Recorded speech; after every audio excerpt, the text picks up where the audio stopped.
Le monde entier reconnaît la philosophie de notre premier président par rapport à ce dévouement qu'il a démontré en maintenant la paix dans notre pays, en faisant en sorte que nous participons à ramener la paix dans beaucoup de pays, dans la sous-région et sur le continent.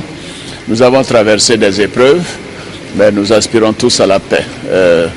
Il faut que la Côte d'Ivoire redevienne un pays de paix, un pays de sérénité, de tranquillité pour tous ses habitants. Nous considérons que cette paix peut intervenir beaucoup plus rapidement. Elle peut se renforcer par notre souci de réconciliation, notre volonté de faire en sorte que nous réapprenions à vivre ensemble et que nous ayons à cœur de dépasser les difficultés du passé et que le pardon est important, mais la repentance aussi bien entendu. Donc la paix pour moi est un objectif premier pour tout ce que nous allons faire. Sans paix, comme disait le président Houphouët, il n'y aurait pas de développement. Donc je souhaite pour cette journée beaucoup de paix à notre pays, la paix à chacun des habitants et surtout la paix intérieure à chacun de nous. Les relations entre la Côte d'Ivoire et le Saint-Siège au Vatican, construites par le président Houphouët-Boigny et le pape Jean-Paul II, ont été marquées par des actes forts.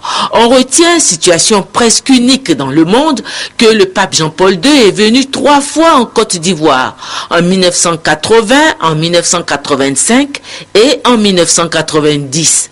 Le président Houphouët-Boigny avait lui aussi fait une visite au pape Jean-Paul II au Vatican le 18 juin 1982.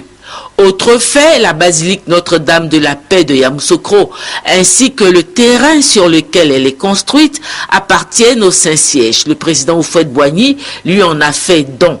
Le caractère d'extraterritorialité de l'édifice religieux est inscrit dans la constitution ivoirienne.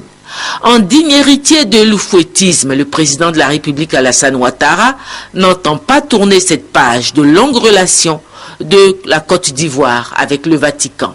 Ainsi, c'est à sa demande personnelle qui sera reçu ce 16 novembre au Vatican par le pape Benoît XVI.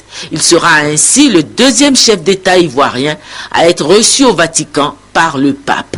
Le nonce apostolique, son Excellence Ambrosio Madta, situe la portée et la signification de cette visite du chef de l'État ivoirien.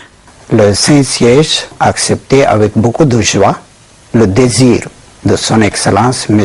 Alassane Ouattara, président de la République, de rendre visite au Vatican. Alors le président Alassane Ouattara sera-t-il donc le 2e chef d'État ivoirien à être reçu au Vatican par le pape? Oui, et aussi vous savez que le président Gbagbo voulait rencontrer le pape. Il était à Rome pour visiter le pape. Malheureusement, c'était un coup d'État en Côte d'Ivoire.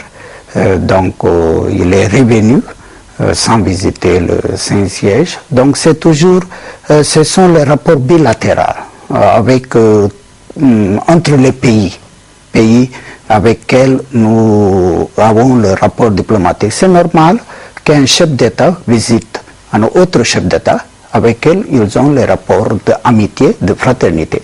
Dans le même contexte, voilà, le président Houphouët-Boigny est allé à Rome. Aussi maintenant le président Alassane Ouattara s'apprête d'aller au Vatican pour visiter le pape, rendre une visite à pape. Alors est-ce qu'on peut considérer que la visite du président de la République Alassane Ouattara au pape Benoît XVI a une signification particulière? C'est une signification particulière parce que après 10 ans ou 15 ans de crise en Côte d'Ivoire, c'est la première fois qu'un chef d'État Côte d'Ivoire visite le Saint-Siège, particulièrement chef de Saint-Siège, sa sainteté le pape Benoît XVI. Et particulièrement, cette année, nous célébrons 40 ans de rapports diplomatiques bilatéraux. Donc, pour marquer ces 40 ans, certainement cette visite tient une grande signification dans nos rapports. Donc pour moi c'est une occasion de grande joie de savoir que le président va visiter le pape Et aussi le pape est prêt là-bas d'accueillir le président.